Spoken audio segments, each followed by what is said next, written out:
আরঙ্গে তো ভাই পর্যাপ্ত পরিমাণে পার্কিং এর জায়গা নাই। আরঙ্গর তো তারা নিজস্ব পার্কিং নাই, স্পেস নাই, তো সবে তো আইয়া রাস্তার মাঝেও। তো আরঙ্গে এত বড় একটা প্রতিষ্ঠান, যে পরিমাণ পার্কিং প্রয়োজন সেই পরিমাণ পার্কিং রাখা দরকার আর কি। সিলেটের পুরাতন কেন্দ্রীয় কারাগার ঘেঁষে জেল রোড পয়েন্ট থেকে বন্দরবাজার মহাজনপট্টির মুখ পর্যন্ত সড়কটির উভয় পাশে আড়ঙে আসা গাড়িগুলো এমনভাবে পার্কিং করা হয়েছে, দেখে মনেই হতে পারে সরকারি এই সড়কটি যেন আড়ঙের নিজস্ব পার্কিং জোন। আমরা তো ভাই গাড়ির প্যাসেঞ্জার রয়েছে আরঙ্গে তো ভাই পর্যাপ্ত পরিমাণে পার্কিং এর জায়গা নাই। ও কি তো আমরা বাধ্য হয়ে ভাই এখানে রাখছি। তারা এত বড় মার্কেট, তারা হাজার হাজার কাস্টমার, কিন্তু তারা পর্যাপ্ত পরিমাণ পার্কিং এর জায়গা রাখছে না, তাই আমরা নিরুপায় রাস্তার মধ্যে রাখছি। আর আমরা সিলেট শহরও সবাই বিল্ডিং বানায়, মার্কেট বানায়, কিন্তু কেউই পর্যাপ্ত পরিমাণ পার্কিং এর ব্যবস্থা রাখে না।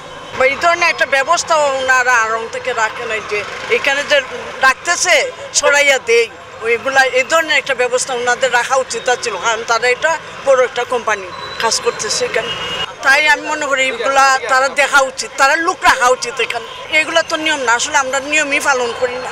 আরঙ্গর তো তারা নিজস্ব বেশি তো পার্কিং নাই, স্পেস নাই, তো সবে তো আইয়া রাস্তার মাঝেও এটা একটা মার্কেট এখানে হয়েছে, এখানে সারা পার্কিংটা করা হয় রোডের মাঝে, গাড়ি যাতায়াত করতে গাড়িদের খুব অসুবিধা হয়, যানজট সৃষ্টি করে। আমরা যতটুকু পার্কিং আছে আমরা ভিতরে রাখি, এরপরে কই যে তোমার তানো দেখতে পারলে রাখো, না পারলে নাই, পুলিশের সাথে আমরা কিছু হইতে পারতাম বসলে আমরা ডাইরেক্ট করে দিই, বুঝছেন না? আপনারা নির্ধারিত রাখবা, পুলিশের যদি কোনো সমস্যা করে আপনারা বিষয়। আমি আরঙ্গ ডিউটি আমার গাড়ির ভিতরে আর ভিতরে বাঘরে দিই বসে। তো আরঙ্গে এত বড় একটা প্রতিষ্ঠান, ওদের পার্কিং যে পরিমাণ আছে ওই পরিমাণ পার্কিংয়ে তাদের জায়গা হয় না, বিদায় তারা দুই পাশে গাড়ি রাখছে। একটা বড় যদি প্রতিষ্ঠান হয় তার জন্য তার যে পরিমাণ পার্কিং প্রয়োজন সেই পরিমাণ পার্কিং রাখা দরকার আর কি। ভাই আমার একজন মানুষ একটু বাড়ে গেছে, আর লাগে গেছেন উনি গেছেন একটু আরঙ্গে গেছেন। আড়ঙে গেছেন? জি জি। আড়ঙের কি পার্কিং নাই ভাইয়া? জায়গা নাই তো ভাই ইনোর ভিতরে, জায়গা নাই দেখে রাস্তায় গাড়ি রাখবে? জায়গা থাকলে তো আর ভাই ইনোর ভিতরে রাস্তার তো আর রাখি না, জায়গা পর্যাপ্ত নাই দেখিয়ে আমরা অনু রাখছি। সমস্যা তো একটু ভাই আমরা বুঝলাম, ওই লাগে তো রিসার্টিং থেকে ঘুরে যেতে পারলাম না, রিসার্টিং ভিতরে বলেছি আমরা তো কষ্ট। যদি পার্কিং যদি জায়গা থাকতো পর্যাপ্ত, তাহলে তো আমরা গাড়িতে বল লাগে না, গাড়ি লোক করিয়া মনে করেন আমরা ঘুরে যেতাম পারি। কিন্তু জায়গা নাই দেখিয়া ওরকম মনে করেন না, নিজেও কষ্ট করলাম, মানুষেরও ডিস্টার্ব।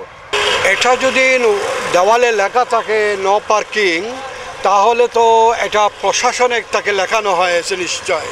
তো আবার যদি এখানে যদি গাড়ি রাখা হয় এটা প্রশাসনিক দায়িত্ব, কিন্তু লেখা থাকলে গাড়ি রাখলে যদি এটা তো অযুক্তি। এটা পার্কিংয়ের আওরঙ্গের সামনে কোনো পার্কিংয়ের ব্যবস্থা নাই, রাস্তার পাশে রাখতে হয়, তাহলে এইদিকে যদি বিবেচনা করতে হয়। আর যদি এইটা যদি লেখা থাকে জেলের এখানে নো পার্কিং, তাহলে আমার পিছনে যদি লেখা থাকে নো পার্কিং, তাহলে তো এটা তো প্রশাসনে লেখছে, প্রশাসনে দেখতে হবে। গুরুত্বপূর্ণ এই সড়কটিতে অবৈধ পার্কিংয়ের ফলে তৈরি হচ্ছে যানজট, বাড়ছে নগরবাসীর ভোগান্তি। নগরীর অন্যান্য জায়গায় অবৈধ পার্কিং নিয়ে প্রশাসন সোচ্চার থাকলেও এক্ষেত্রে প্রশাসন কিংবা সিটি কর্পোরেশন কারোরই যেন কোনো মাথা ব্যথা নেই। নিবেন্দু তালুকদার, সিলেট ভিউ, সিলেট।